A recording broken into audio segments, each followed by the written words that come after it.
Bonjour, bienvenue dans ce cours sur les fondements de PHP et de la plateforme LAMP. Dans ce chapitre, nous explorons pas à pas l'installation de tous les composants qui vont nous permettre de disposer d'un environnement de serveur web complet. Et dans cette séquence, nous allons nous intéresser à PHP, c'est-à-dire la troisième grande brique de la plateforme LAMP. Nous parlerons des versions de PHP et puis nous allons voir comment installer tout ce qui concerne le langage de programmation, PHP soi-même, et puis des ressources annexes comme le connecteur PHP5 MySQL qui permettra de faire la passerelle entre le langage de programmation et la base de données, et puis PHP l'outil visuel d'administration de MySQL, et qui nous permettra d'accéder facilement à la base de données. Alors, pour ce qui nous concerne, nous allons nous intéresser à PHP 5, mais comme vous le savez sans doute, une nouvelle version de PHP est sortie à la fin de l'année 2015, PHP 7 ou PHP Next Generation, une version qui apporte des améliorations notables en matière de performance, qui a quelques améliorations aussi et quelques innovations syntaxiques, mais pas fondamentales. Donc il n'y a pas de grande différence en ce qui concerne la nature du langage entre PHP 5 et PHP 7, mais il est possible maintenant, grâce à apt-get, d'installer des versions de PHP 7, même si pour ce qui nous concerne, nous allons nous contenter des versions récentes de PHP 5, à savoir PHP 5.6. Donc comme nous l'avons vu dans les séquences précédentes avec Apache et MySQL, installer PHP se fait de manière extrêmement simple avec un apt-get et nous allons de nouveau exécuter cette commande en ligne de commande via le shell pour avoir nos ressources PHP 5. Je vais donc retourner dans mon shell et je vais simplement dire apt-get install PHP 5 et le système va s'occuper de tout le reste.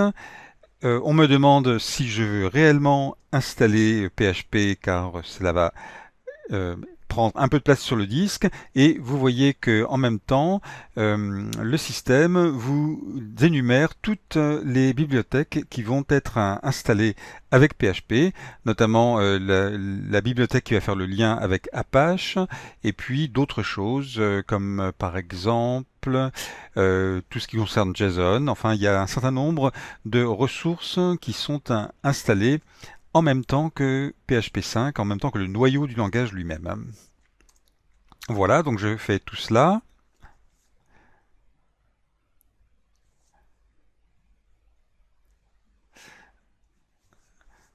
L'installeur va prendre un tout petit peu de temps, mais vous voyez, finalement, c'est très rapide. Et j'ai maintenant PHP 5 qui est installé. Pour vérifier que PHP s'est installé correctement, je peux lancer maintenant PHP en mode interactif via la ligne de commande avec PHP 5 et l'option "-a".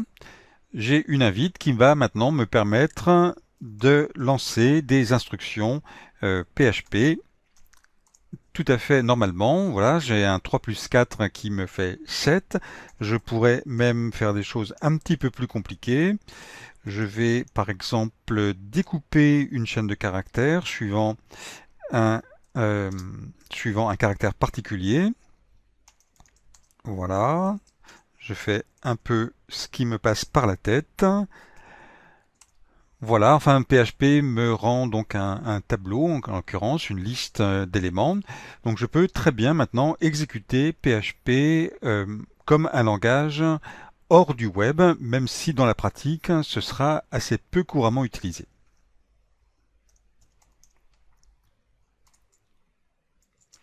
PHP 5 étant maintenant installé, nous allons devoir également installer la passerelle qui permettra de faire le lien entre PHP 5 et MySQL, c'est-à-dire à accéder à MySQL depuis nos applications PHP.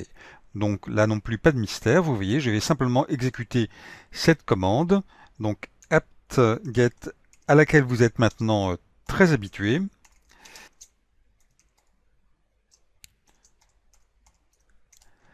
Voilà. Là non plus, aucune difficulté. Si vous installez votre serveur sous macOS, eh bien, je ne vais pas entrer dans le détail, mais vous aurez une toute petite manipulation à faire sur des fichiers de configuration, mais vous trouverez ça très facilement sur Internet. Mais je vais maintenant simplement rester dans le cadre d'une plateforme Linux traditionnelle.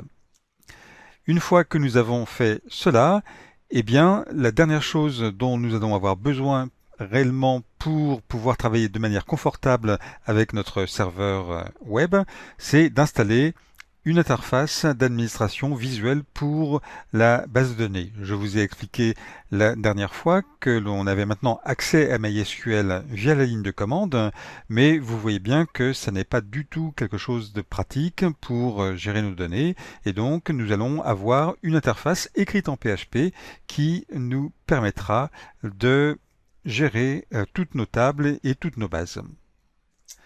Je reviens donc maintenant dans ma ligne de commande et je vais faire encore une fois un apt-get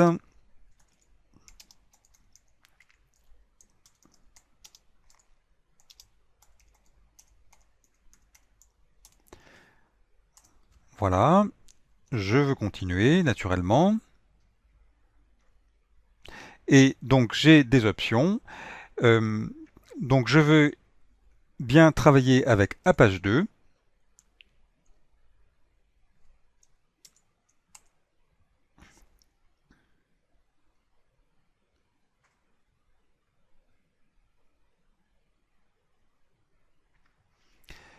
Et puis, vous voyez que là, on me demande également d'autres informations. Mais en fait, je vais me contenter de l'option par défaut. Donc, je dis Yes. Et là, maintenant, je dois donner le mot de passe de la base de données tel que je l'ai configuré lorsque nous avons vu MySQL. Voilà.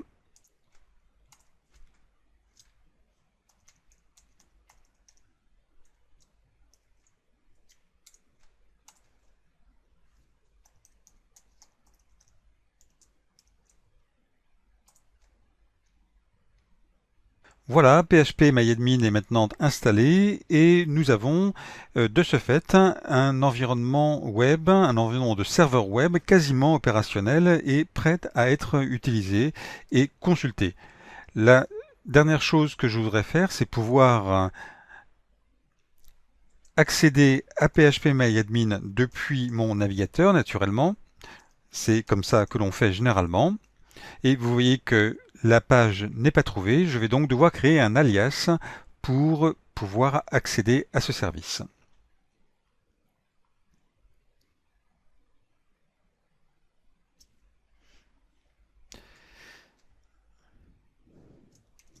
Je vais donc faire cela maintenant.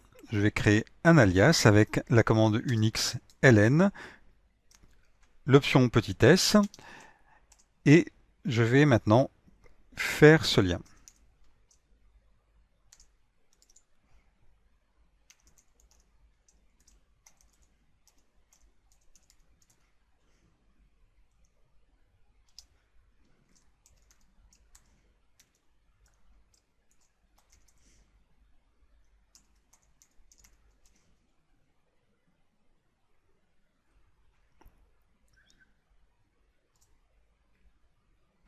Voilà, si je réessaye rapidement, maintenant PHP MyAdmin, j'ai accès à mon interface d'administration.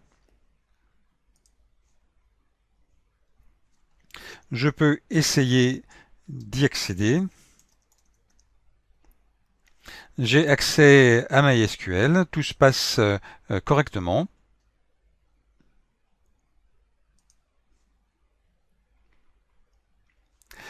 Et juste, j'ai fait une petite erreur que j'ai corrigée et que je vais vous montrer. En fait, la racine du site, la racine de l'espace public de mon environnement web n'est pas var www, mais var www.html naturellement.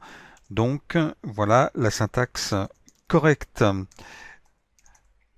Pour le lien symbolique,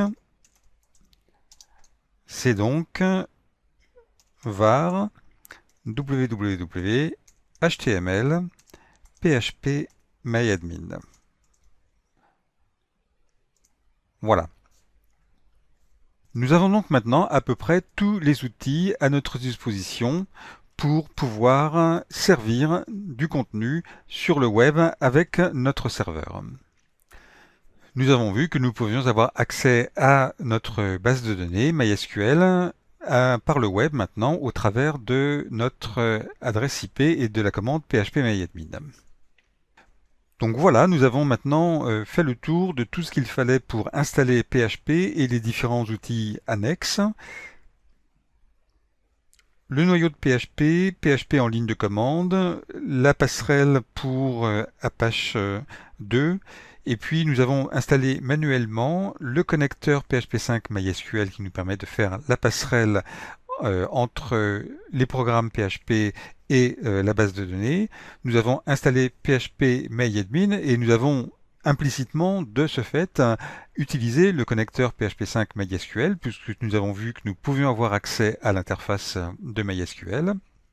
Donc voilà, maintenant, nous avons un serveur complet. Encore une fois, ce que nous avons fait ici avec PHP 5, nous pourrions maintenant le faire avec PHP 7, puisqu'il existe des dépôts apt-get pour pouvoir installer cette version de PHP. Ceci dit, personne ne vous empêche d'avoir plusieurs versions de PHP installées simultanément. Vous pourrez ensuite choisir la version que vous voulez pour servir vos applications sur le web. Cela n'a pas de grande difficulté.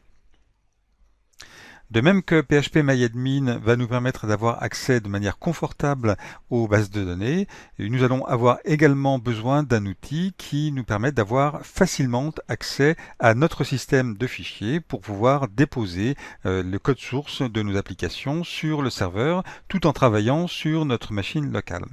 Pour cela, nous allons devoir installer un serveur FTP et c'est ce que nous allons voir lors de la prochaine séquence.